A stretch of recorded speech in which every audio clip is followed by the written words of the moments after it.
Dumating na ang ating parcel kasi nga nasira yung una.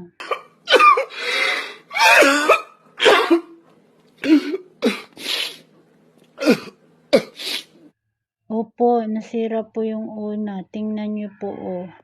Hindi na siya, may sumisingaw po siya. Pag, ayan, di ba yan, yung kanyang, yung parang kanyang hangin. Di ba, pag pinapump mo yan, isasarado ko yan, isasarado ha. Isasarado ko yan, oh. Isasarado ko yan. Pump ko. Ayan. Nagkakaroon siya ng hangin dun sa pero ayan o, hindi siya gumagalaw. Gumagalaw siya pag napuno na.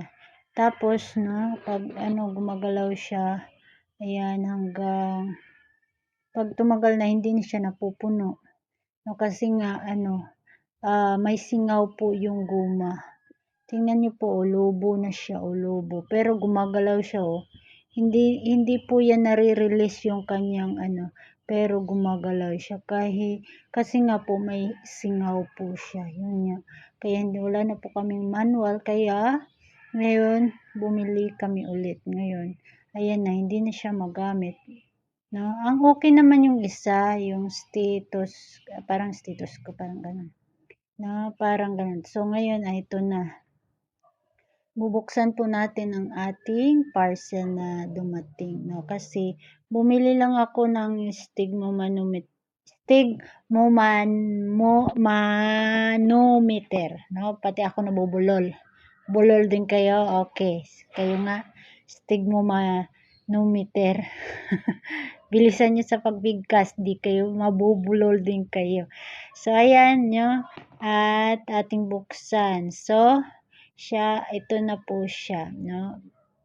Hindi po siya set, no? Kasi nga may lang siya. Ayan lang yan, yung kanyang stigmomanometer. Yung stethoscope niya, parang yung pag yung nilalagay sa tainga, no? Ayun yun, basta yung nilalagay sa tainga, no? Ayan na siya, yung aking nabili, no? Hindi sa seat kasi set siya. Hindi siya kasi nga mura lang siya. Ayan yung yung tinatanong ko, hindi sira. Wala siya ng ganon. So, mura lang siya. Kaya mura siya kasi wala siyang kasama yung sa tainga. So, meron akong dalawang klase para sa tainga ko, yung kulay pink. Pero ang gusto kong gamitin yung black. So, ayun na, yung aking nabiling pang manual na BP na para sa atin. Okay po siya. Okay. Okay na okay. Okay na okay talaga siya. So, ngayon, meron na po kaming manual ulit. Ito lang po ang video ko. No, salamat sa seller, no, na nagtitinda.